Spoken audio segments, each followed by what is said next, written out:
Enumeration form में वो आवश्यक डिटेल्स होंगे जो कि आज की मतदाता सूची में हैं। जब बीएलओ फॉर्म्स डिस्ट्रीब्यूट करना शुरू करेंगे एग्जिस्टिंग इलेक्टर्स को, उसके बाद इन्यूमरेशन फॉर्म में जिसका भी नाम है वो उसको लिंक करने का प्रयास करेंगे कि क्या उन्हीं का नाम 2003 की सूची में था। अगर था तो उनको कोई भी कागज और नहीं देने होंगे। इसी तरीके से अगर उनका नाम स्वयं नहीं था और उनके पिताजी या माताजी का नाम था तो भी उनको कोई और कागज नहीं देने होंगे। तो ये लिंकिंग और मैचिंग बिहार, जब हमने ऐसा बिहार की अवेलेबल थी और आज पूरे देश की 2002 से 4 में हुए एसआईआर की मतदाता सूची जो लिंक दिया गया है voters.eci.gov.in पर कोई भी देख सकता है और इस मैचिंग को स्वयं भी कर सकता है। बीएलओज, बूथ लेवल ऑफिसर्स एसआईआर की प्रमुख कड़ी होते हैं। जब वो घर जाते हैं तो कई बार ऐसा भी हो सकता है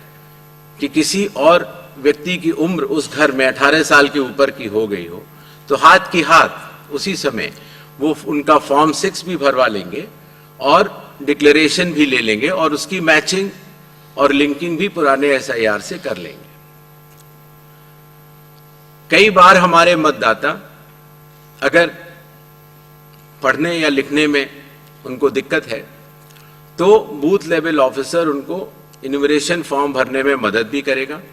और मदद करने के बाद इस तरह के सारे इन्यूमरेशन फॉर्म्स मैचिंग और लिंकिंग करने के बाद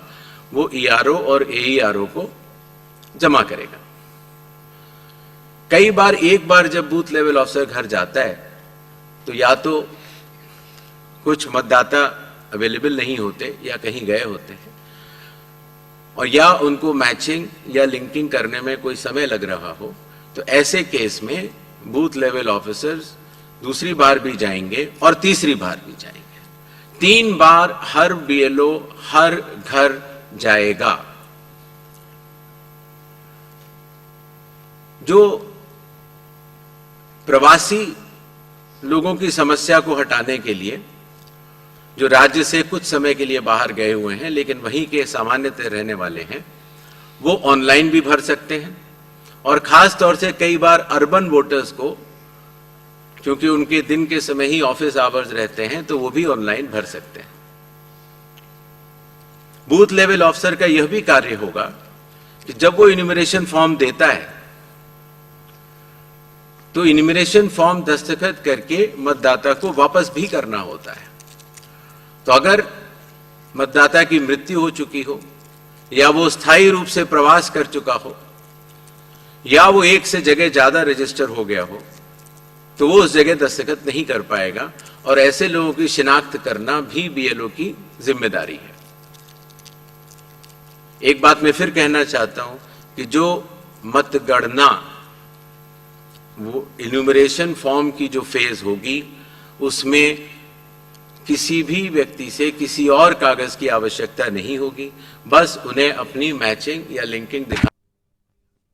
इसके साथ है। नेक्स्ट, सारे फॉर्म्स मिलने के बाद ईआरओ और एईआरओ ड्राफ्ट सूची प्रकाशित करेंगे। ड्राफ्ट सूची में उन्हीं मतदाताओं का नाम होगा जिनके इन्यूमरेशन फॉर्म्स वापस मिल गए। जिन मतदाताओं की मैचिंग या लिंकिंग नहीं हो पा रही है, 2003 में कहां थे, 2003 में आपके माता पिता भी नहीं थे या कोई भी नहीं था, ऐसे लोगों को भले ही उनका इन्यूमरेशन फॉर्म मिल गया हो लेकिन नोटिस जारी करेगा ईआरओ और एईआरओ और नोटिस जारी करने के बाद फिर वो उनकी एलिजिबिलिटी डिसाइड करेगा इंक्लूड करने के लिए या एक्सक्लूड करने के लिए बेस्ड ऑन इंडिकेटिव डॉक्यूमेंट्स, जो मैं आगे बताऊंगा। ईआरओस और एईआरओ की यह जिम्मेदारी होगी कि कोई भी योग्य मतदाता छूटे ना और कोई भी अयोग्य मतदाता सूची में अंदर ना आ पाए। ईआरओ के फैसले के खिलाफ